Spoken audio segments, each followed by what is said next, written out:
नमस्कार, मैं अंकुर शर्मा आप सभी का वन इंडिया हिंदी चैनल में स्वागत करती हूँ। आज मैं आपको मिलवाने जा रही हूँ एक ऐसी शख्सियत से जिसके बारे में कुछ भी कहूँ तो सूरज को दीपक दिखाना है। जी हाँ, वो बहुत अच्छे एथलीट हैं, बहुत अच्छे एक्टर हैं, बहुत अच्छे डांसर हैं और मैं उनके बारे में क्या ही कहूँ। चलिए आप सीधे मिलिए। जी हाँ, मैं बात कर रही हूँ मशहूर एक्टर रेसलर संग्राम सिंह जी की, जो इस वक्त मेरे साथ जुड़े हुए हैं। संग्राम जी, बहुत-बहुत स्वागत है आपका हमारे चैनल में। जी, thank you so much. Thank you for having me. और ब मुझे भी आपसे बात करके बहुत अच्छा लग रहा है। संग्राम सर 6 साल बाद वापसी मैट पर। मतलब आप जब भी आते हैं कुछ कमाल करते हैं और मैं सॉरी टू से बट इस उम्र में, जिस उम्र में लोग संन्यास लेते हैं, उस उम्र में आपने मैट पे वापसी करने का सोचा, उसके बारे में इतना मतलब प्रयास कर रहे हैं आप, ये अपने आप में ही बहुत अनोखा है। क्या कहना चाहेंगे?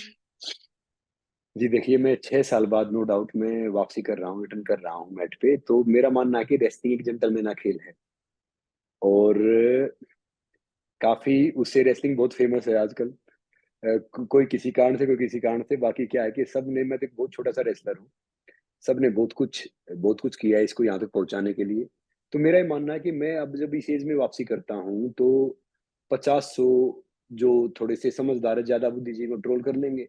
बाकी लाखों करोड़ों जो यूथ है, वो इंस्पायर होगा कि जब मैं कर सकता हूँ, तो वो भी कर सकते हैं। और एज जैसा नंबर, वो फिर वो हमारे ऊपर रह जाएगा कि भैया हम किस हिसाब से इस चीज़ को करते हैं। और मेरा ये मानना रहता है कि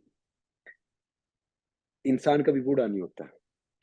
अगर उसकी सोच सही है और उसके शरीर का मूवमेंट होता है, तो फिर इंसान बूढ़ा नहीं होता। अगर आपका आपकी बॉडी का मूवमेंट कम हो जाता है, तो फिर आप एक्चुअली ओल्ड हो जाते हो। नहीं तो आप हमेशा यंग ही रहते हो। और मेरा मकसद तो यही है जी, मैं हमेशा एक बात सोचता हूँ कि किस तरीके से यूथ को मोटिवेट कर पाएँ, उनको इंस्पायर कर पाएँ। मैं एक बात सोचता हूँ जो पहले ही बताता हूँ कि मेरा देश महान तो मेरा क्या योगदान? बस जी, जी। योगदान यही है, हमारे से पहले बहुत आए थे, बहुत आएँगे और बहुत हैं भी, कि बस मेरा ये मानना है कि जो छोटी-सी लेगेसी है ना, वो रहनी चाहिए कि आप हो या ना हो। जो हम अपने लिए करते हैं ना, जो हमारे साथ ही चला जाता है। और किसी दूसरे के लिए करते हैं ना, तो फिर वो अमर हो जाता है। जी, तो जी। मेरा मानना यही है कि हम कुछ ऐसा करें कि वो थोड़ा-सा आउट ऑफ द वे हो। जी, जी। नहीं, जिस तरह की बात आप कर रहे हैं, अगर यही बात, यही सोच हर खिलाड़ी की हो जाए, तो हमारा देश तो पता नहीं बहुत आगे चला जाएगा। जी, जी, तो कोई मैं कह बात रहा हूँ कि जी खिलाड़ी की सोच तो हमेशा ठीक रहती है, मगर क्या होता है कि जब वो उतनी उम्र नहीं होती ना बीच में, तो फिर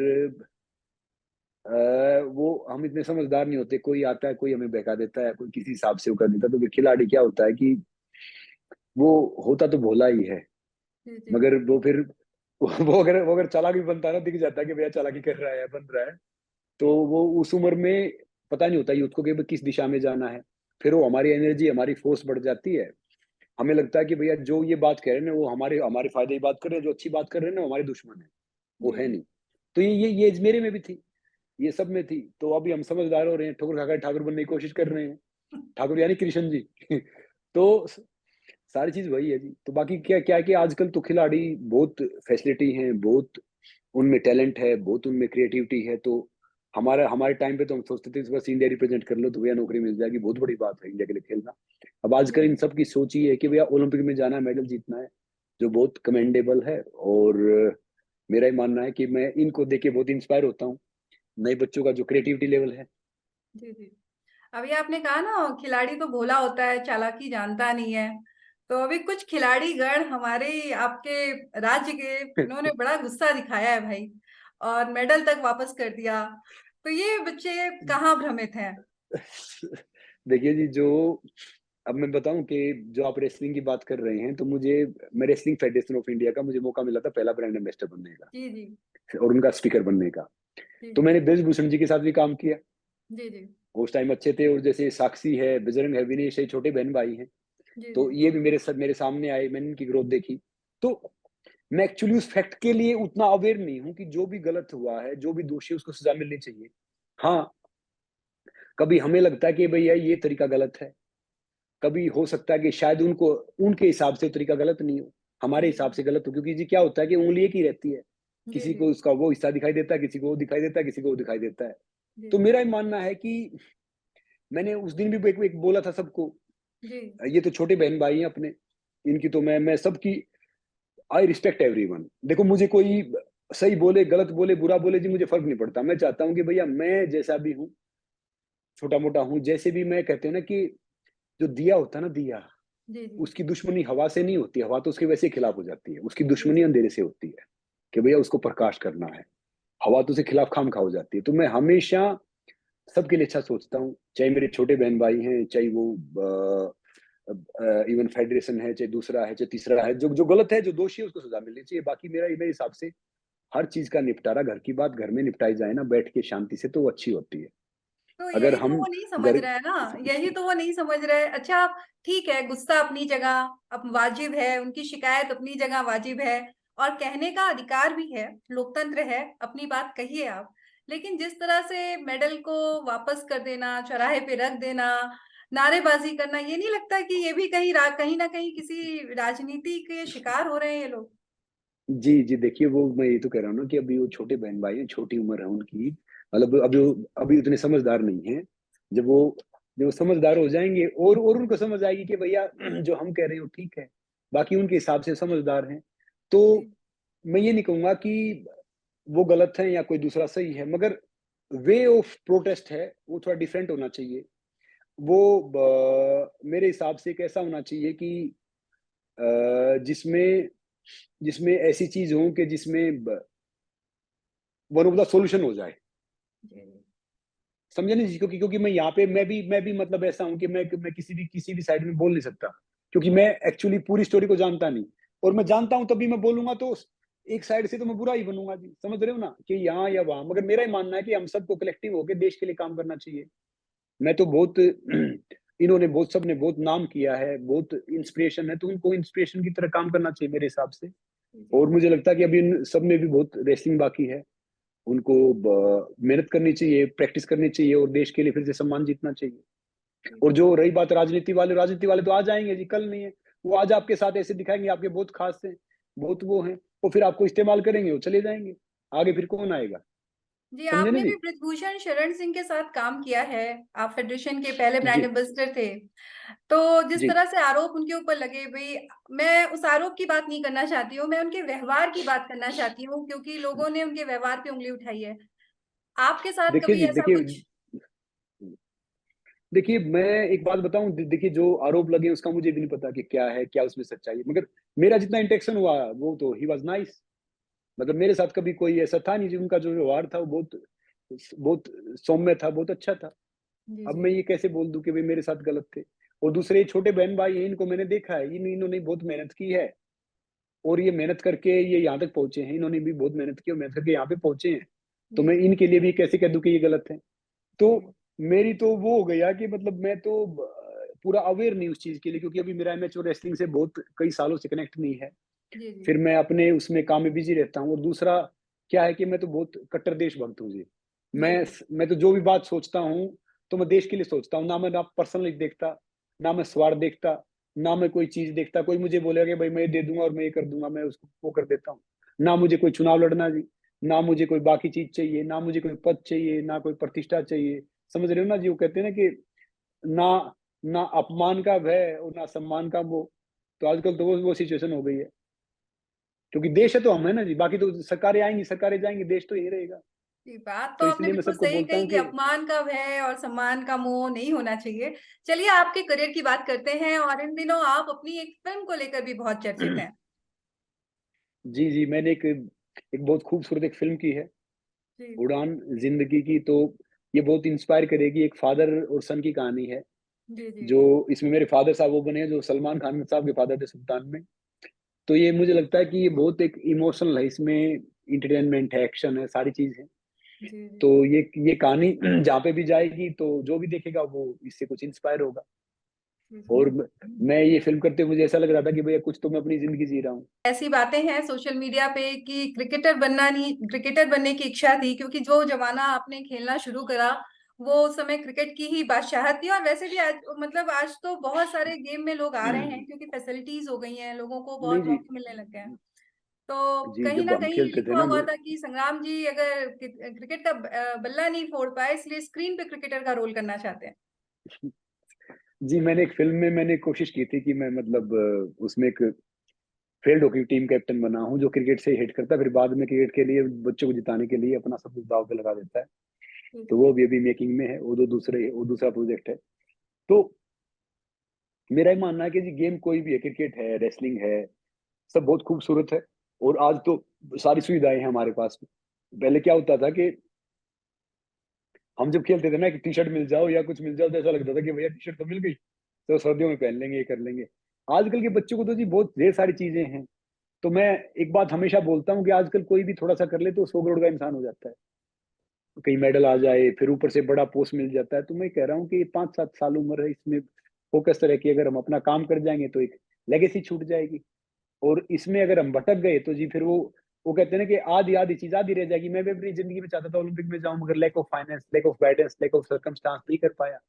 तो मैं इसलिए अपने सब छोटे बहन भाइयों से, बाकियों से अनुभव शेयर करता हूँ कि भैया ये टाइम दोबारा आएगा नहीं, आप सब जाओ, आप सब जा सकते हो, आप सब खेल सकते हो, देश का नाम रोशन कर सकते हो। मेरा कोई पर्सनल स्वार्थ है नहीं किसी के साथ, मैं देश के लिए सोचता हूँ। तो पहले मुझे भी समझ नहीं थी कि क्या चीजें क्या हैं। फिर मुझे आज भी याद है कि मैं एक बार, जैसे मैंने टी शर्ट पहन रखी, उस पर क्या लिखा हुआ देखो कि, नशा भूली मेहनती जिंदगी मेहनत। जी तो जी। अभी मैं एंटी टबाको कैंपेन का फेस हूँ। जैसे पहले क्या था कि एक कोल्ड ड्रिंक का एड मुझे ऑफर हुआ था, मेरे अकाउंट में 920 रुपए होते थे, तो 2.5 करोड़ रुपए का मैंने कोल्ड ड्रिंक का एड इसलिए छोड़ दिया था। मैं कोल्ड ड्रिंक पीता नहीं, मैं किसी के ऐसे ही घर पे रह रहा था। तो फिर ये बाद में पता चला जी, पहले मैं भी समझदार नहीं था, गलतियां मैंने भी की, अब भी करते हैं। तो धीरे धीरे समझ आती, कोई समझ आता है कि भाई ये चीज गलत थी, तो ये गलत है। और मेरे लिए रिक्शा चालक है, दूसरा है, तीसरा है, बड़ा इंसान है, सब बराबर ही है। बड़ा इंसान तो वो होता है कि किसी के पास बैठ के आप छोटा फील ना करो। पैसे से, पद से, प्रतिष्ठा से कोई बड़ा होता नहीं। मगर मैं सबको एक बात समझा रहा हूँ, बच्चों को भी समझा रहा हूँ, सबको समझा रहा हूँ कि जो परिश्रम से और सौभाग्य से जो कुछ मिलेगा ना जी, वो 7 जन्म तक चलेगा। और जी अगर हम ऐसे ही कुछ करके ले गए ना, 3-5 करके वो करके ले गए, तो उसको 7 पीढ़ियां भोगती हैं परिश्रम वाले उसको, और इसको 7 पीढ़ियां भुगतती हैं। तो जी। मेक श्योर, मैं चाहता हूँ कि मैं जैसा भी हूँ, मेरा नाम कहीं पे भी हिस्ट्री लिखी जाए तो ये आए कि भैया उन्होंने देश के लिए, समाज के लिए अच्छा करने की कोशिश की, अच्छा किया। बाकी योगदान तो वही है कि हम तो खाली जरिया हैं, करता तो परमात्मा ये सब कुछ। तो मैं यही सोचता हूँ हमेशा। जी। जरिया तो आप बहुत अच्छे हैं, कभी आप खेल में कभी इंटरटेनमेंट में, मतलब कोई चीज बची नहीं है। और वो कहते हैं ना कि जी हम तो क्या है कि आज तक ढूंढ रहे करना क्या है, तो जहां जहां परमात्मा ले जाए ना, वही चले जाते हैं। मेरी जिंदगी में मेरा जो मोटिवेशन रिजेक्शन है, मैं कुश्ती में रिजेक्ट किया गया, मोटिवेशन स्पीच में रिजेक्ट किया गया, टीवी पे रिजेक्ट किया गया, फिल्म में रिजेक्ट किया गया। अब सारे काम वही कर रहा हूँ जहाँ पे रिजेक्शन मिला था। एक तो टाइम हुआ इंसान सियासत, बोल नहीं सकता था। सियासत की ओर आने का इरादा। जी मुझे पता नहीं, जो अगर परमात्मा ने वो लिखा है तो यहाँ पे भी जरूर आया जाएगा। अब मुझे नहीं पता कि कल क्या हो, मैं अपना 1 मिनट पहले तक का नहीं जानता जी, मुझे पता ही नहीं कि क्या होना है। जो जो जो होता है ना वो अच्छे के लिए होता है, मगर जब हो रहा होता है ना, शायद हमें उतना अच्छा नहीं लगता। तो जो परमात्मा चाहेगा कि भैया सियासत में आना, तो हम सियासत में आएंगे जी। बाकी मेरी पर्सन तो कुछ है नहीं, समझे ना जी। जी जी। तो मैं तो कुछ हुई नहीं, मैं तो निमित्त मात्र हूँ। पहले मैं कहता था ये नहीं करेंगे, वो नहीं करेंगे, जब समझदार हुआ तो समझ आया कि भैया हम तो कुछ है नहीं। वो फिल्म तो, स्क्रिप्ट तो पहले लिखी गई है, हम तो बस उसको अदा कर रहे हैं, कभी यहाँ से कभी वहां से। आपने समझे ना कहा जी। ना रिजेक्शन आपका मोटिवेशन है, मतलब हर जगह आप पहले रिजेक्ट हुए फिर आगे बढ़े। जी पर आज का जी यूथ जरा जरा सी बातों पर परेशान हो जाता है, गलत रास्ते अपना लेते हैं। तो उनके लिए आप क्या कहना चाहेंगे? और सबसे बड़ी बात जो आपकी फिटनेस है, उसका क्या राज है? जी, उसका राज, फिटनेस का राज तो मैं आपको बता रहा हूँ, सबको बता रहा हूँ कि पहले तो 4 स्टेप अपना लो। खाना भूख से कम, पानी डबल, वर्कआउट ट्रिपल और हंसना 4 गुना, आप फिट हो गए। दूसरा, मैं यूथ को कहना चाहूंगा कि भैया किसी भी प्रोजेक्ट में फेल होने से, या कोई किसी अच्छे नंबर नहीं आने से, या कोई आपका करियर परस्यू है उसमें कुछ हो नहीं करने से आप जिंदगी में सफल नहीं होते। ये तो सिर्फ एक छोटी सी एक फेज होता है। और कहते हैं ना कि संघर्ष तो प्रकृति का आमंत्रण है, जो उसको स्वीकार करेगा आगे बढ़ेगा। भगवान राम, राम जी अगर अयोध्या में रहते, क्या रहते, राजा राम, युवराज राम, जब 14 साल तप के आए, संघर्ष करके आए, तो मर्यादा पुरुषोत्तम भगवान श्री राम बने। तो ये छोटे छोटे उस पे जो यूथ डिप्रेशन में चला जाता, स्ट्रेस में चला जाता, वो है क्या? जी जी। जिंदगी से बड़ा कुछ नहीं है। और मैं यूथ को कह रहा हूँ कि भैया अपनी शक्ति को पहचानो। हमारी हार वो नहीं है कि दुनिया में नहीं पहचानती, हमारी हार वो है कि हम खुद को नहीं पहचानते। तो बस अपने आप को पहचान लो। सबका अलग अलग काम है, अलग अलग, वो हमारे पास फालतू टाइम थोड़ी है, थोड़ी है जी, खुद बताइए आप। जी, तो परमात्मा के पास का फालतू टाइम है कि उसने हमें फालतू बनाया होगा। हम सब बहुत काम के हैं, काम के लिए आए हैं, एक मकसद के लिए आए हैं। मेक श्योर हम सबको मिलके कलेक्टिवली मकसद पूरा करना है। और मकसद क्या है? जो अपने लिए करते हैं ना अपने साथ ही चला जाता है, जो दूसरों के लिए करते हैं ना अमर हो जाता है। तो मेरा यही मानना है कि वो चीजें करो, ना किसी के बहकावे में आके अपना प्राइम टाइम खो, ना किसी के बहकावे में आके अपनी प्रतिष्ठा खो, ना किसी के बहकावे में आके वो सब करो। हाँ, सिंपल लिविंग, हाई थिंकिंग जरूर रखो, मगर हिम्मत भी रखो कि भैया फिर से हम खड़े हो जाएंगे। और बच्चों को बता रहा हूँ कि बच्चों, स्किल इंपॉर्टेंट नहीं है, विल इंपॉर्टेंट है। स्किल से क्या होता है कि आप एक बार कुछ कर लोगे, गिरोगे तो फिर आपको विल उठाएगा। मेरे लिए ना जी, मैं जब रिंग में खड़ा हूंगा, मैट पे आऊंगा, तो मेरा मैं टैलेंटेड बिल्कुल नहीं हूँ। मैं तो हार्ड वर्किंग इंसान हूँ। मैं तो गधे की तरह बहुत देर से सीखता था। मगर क्या है कि हार्ड वर्क टैलेंट को बीट करता है। जब मैं मैट पे गिरूंगा, कुछ होगा या कुछ कोई भी करेगा, कोई भी खिलाड़ी है, फेल होगा तो उसको स्किल नहीं उठाएगा, उसका विल उठाएगा। तो जिंदगी एक साधक की तरह जीवन है जी। साधक वो थोड़ी होता है जो मन से जीता, साधक वो होता है जो संकल्प से जीता है। तो बस एक चीज, जो आपका लक्ष्य है उसकी तरफ भागो। भाग नहीं सकते चलो, चल नहीं सकते तो बैठ जाओ, बैठ नहीं सकते लेट जाओ, मगर आपका मुंह उसी दिशा में होना चाहिए जहां आपको जाना है। तो मैं आजकल मेरे भाई बहनों को, छोटों को, सबको यही गाइड करता हूँ कि बच्चों, ये करियर बहुत छोटा है, बहुत कम है। कोई नेता आएगा, कोई दूसरा आएगा, कोई तीसरा आएगा, कोई आपको बहकाएगा, कोई भटकाएगा, कोई कुछ करेगा। तो इस प्राइम टाइम को यूज करो और जिंदगी में आगे बढ़ते रहो। अभी आपने भगवान राम का नाम लिया कि वो तप करके आए, इसलिए क्या बोलते हैं, भगवान बने वो। अभी पूरा हिंदुस्तान जो है वो राममय हो चुका है और 22 जनवरी का बेसब्री से इंतजार कर रहा है। हमें खबर मिली है कि आपको भी निमंत्रण है। जी, ये मेरे लिए बहुत एक ये सौभाग्य है कि मेरा, कि भगवान राम जी का 500 साल की जो लड़ाई थी, जी फाइनली राम जी आ रहे हैं, राम लला आ रहे हैं। जी और राम जी तो जी किसी को धर्म जाति से नहीं देखना चाहिए। राम जी की जिंदगी ने जिसने पढ़ लिया ना, तो उसको कुछ पढ़ने की जरूरत ही नहीं है। मर्यादा पुरुषोत्तम वो एक ऐसे इंसान है। राम जी का संदेश क्या है कि भैया एक आम इंसान भी अगर वो सही तरीके से मेहनत करेगा, अपने उस पर रहेगा, तो वो भगवान के समकक्ष पहुंच सकता है। जी एक एक एक मिट्टी की वजह से निकला लड़का, 20-22 साल का, 24 साल का, वो संसार के सबसे बड़े बदमाश को मार के आ जाता है। क्यों? क्योंकि वो अपने उस पे था। देखो, अब मैं बताऊं आपको कि दोनों को ही, राम जी थे, रावण थे, घमंड दोनों को ही था। राम जी को, रावण को क्या था कि मतलब राम जी को क्या था कि राम जी को अपने ज्ञान का मतलब अनुभव दोनों को था, पता दोनों को था। राम जी को अपने ज्ञान का पता था, सच्चाई का पता था। रावण को अपने ज्ञान पे घमंड था। जी तो जी क्या है कि आप चाहे कितने ही बड़े हो, कितने ही कुछ हो, अगर आपको अभिमान हो जाता है तो आप बचोगे नहीं।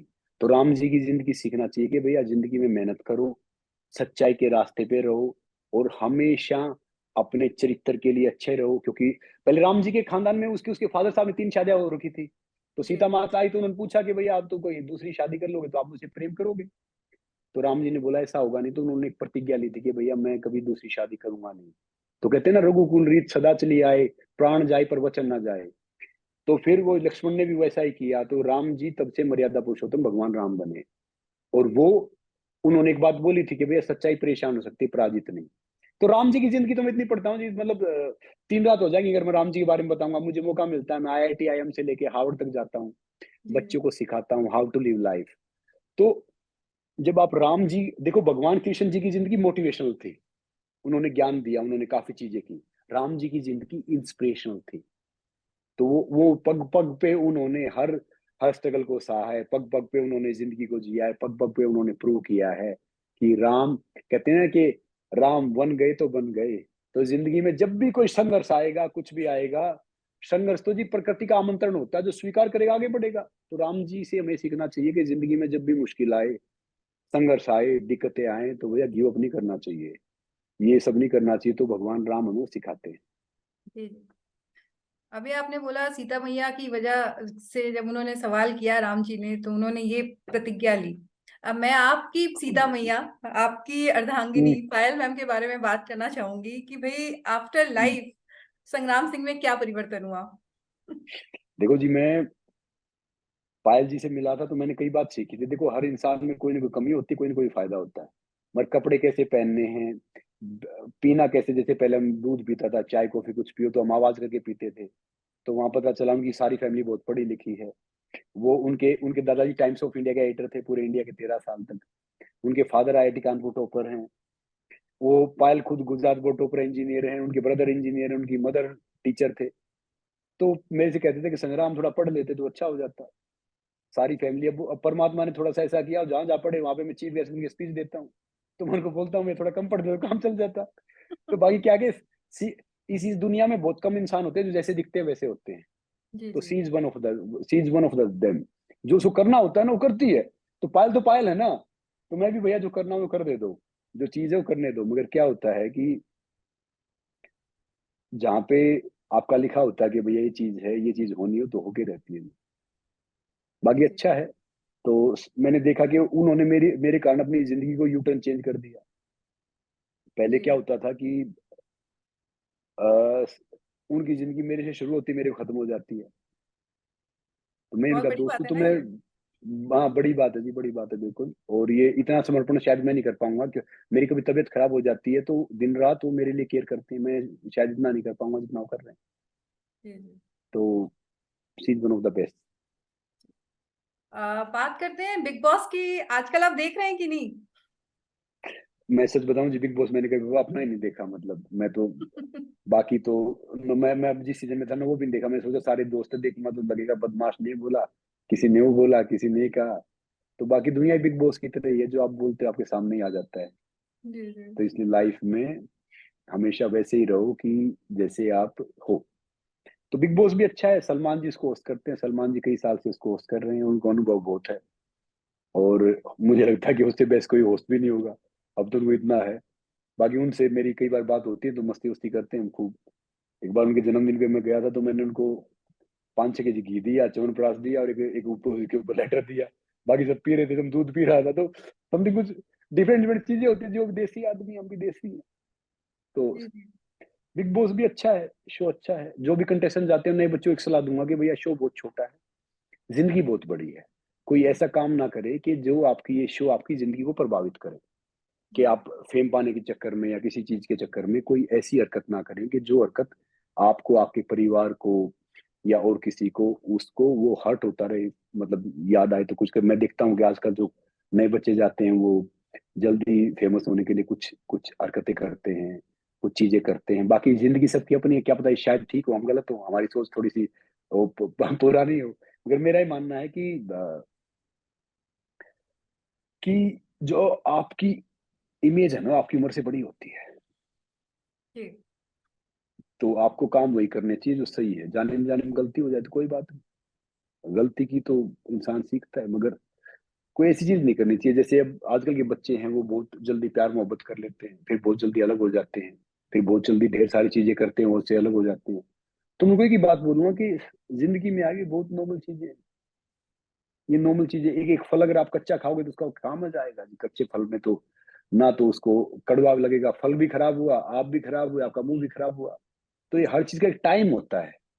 टाइम के अनुसार सारी चीजें हो जाएंगी। पहले अपनी लाइफ में सक्सेस हो, एक मुकाम हासिल करो। और आपके माता पिता है ना, तो उनके पैर छुओ, आपके गुरु जी उनके पैर छुओ। भगवान वही है। जो राम जी हैं वो वही माता पिता में ही राम जी हैं। राम जी और कहीं नहीं, राम जी मंदिर में नहीं है, पत्थर में नहीं है, और कहीं नहीं है। राम जी आपके माता पिता हैं, आपके गुरु हैं, जो आपके बड़े हैं, जो आपको सही ज्ञान दे रहे हैं, वो राम जी हैं। आपके अंदर भी हैं। तो अंदर वाले तो हम पहचान सकते नहीं है, देखते नहीं है। कम से कम उनको देख लो, उनको पहचान लो। तो देखो, जो जो देश है ना, देश सरकार से नहीं चलता, देश संस्कार से चलता है। वो जी जी। वैल्यूज हमें देने होंगे बच्चों को, उन सबको, ताकि वो आगे आए और चले। अब बहुत से मेरे से बोलते हो कि यार आप तो है ना बीजेपी को सपोर्ट करते हो, आप जी तो जी। इसको सपोर्ट करते हो। अब मैं बोलता हूँ मैं देश को सपोर्ट करता हूँ। वो क्राइटेरिया उनका भी हुए तो मैं क्या करूँ। समझे ना जी। जी जी। मेरे लिए देश महत्व रखता है जी। मेरे लिए वो रहता नहीं। मैं आई रिस्पेक्ट एवरीवन। मैं बाहर जाता हूँ तो कोई मुझे मोदी जी के लिए बहुत हाई बोलते हैं, जो बाहर के पर्सन है, तो मुझे अच्छा लगता है कि भाई हमारे प्राइम मिनिस्टर साहब कोई किसी के लिए अच्छा बोलते हैं। तो और मुझे मौका मिलता है, मेरी मुलाकात हो जाती है सबसे कहीं ना कहीं। जब आप कई एक पब्लिक लाइफ में तो आपसे सब मिलते हैं। जी तो जी। मुझे मौका मिलता है, सीखने का मौका मिलता है, चाहे आप किसी से मिलो, बड़े से मिलो। और मेरा ही मानना है कि जी आजकल तो सब गुरु ही हैं। जो चेले वाला वो था तो 90 से पहले हो गया। अब तो सारे गुरु ही पैदा हो रहे हैं। तो सबसे सीखते रहो। जी। अंत में सिर्फ यही सवाल कि आने वाली जनरेशन और अपने फैन्स, अपने फॉलोअर्स को आप क्या कहना चाहेंगे? और आप आने वाले प्रोजेक्ट में अब कहाँ दिखेंगे मुझे? क्योंकि अब टीवी हो गया, फ़िल्म हो गई, रेसलिंग हो गई, आपने अपना प्लान भी बता ही दिया सियासत को लेकर, तो मैं कहाँ देखूँ देखो संग्राम सिंह जी को? दे, दे, दे, देखो जी, क्या है कि देखो, हम हमारे हाथ में कुछ भी नहीं है। जहाँ पे परमात्मा चाहेगा वहां पे दिखेंगे, मगर मेरा ये मानना है कि जहाँ पे भी दिखेंगे वहां पे अच्छे अच्छे उसमें दिखेंगे। जी, जी। भले ही आप कैसे दिखो। और मैं आने वाले जनरेशन को इन सब कोई की बात कहना चाहूंगा कि आप सब बहुत कमाल हो, सुपर्ब हो, टैलेंटेड हो, और आप सब लेजेंड बन सकते हो। हर चैंपियन एक दिन बिगिनर होता है। बस बशर्ते अपने आप को पहचान लो। और देखो जी, फेम, पैसा और परछाई, शैडो, इनके पीछे जितना भागोगे ना उतना ही आपसे दूर जाएंगे। जी। तो इसलिए आप मुंह फेर दो, आपके पीछे पीछे आएंगे। आप लेगेसी के लिए काम करो, बाकी तीनों चीज आ जाएंगी।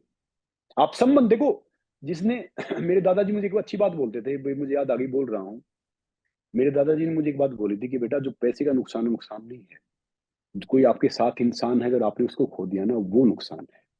तो इंसान कमाओ, आप पैसा भी कमा लोगे, आप सारी चीज कमा लोगे। I believe in this. और भैया, शुद्ध शाकाहारी रहो, वेजिटेरियन खाना खाओ, घर का बना हुआ खाना खाओ, सूखी रोटी प्याज में बहुत प्रोटीन है, चबा चबाए खाओ, और हर पल जियो। जिंदगी बहुत खूबसूरत है, करते रहो। ज़िंदगी बहुत ओके जी, खूबसूरत है नमस्ते। और संग्राम जी आपकी बातें भी बहुत खूबसूरत हैं। हमसे बात करने के लिए बहुत-बहुत शुक्रिया। आप ऐसे ही आगे जी बढ़ते जी, रहें और हम फिर मिलेंगे। इन्हीं दुआओं के साथ आपसे विदा लेते हैं।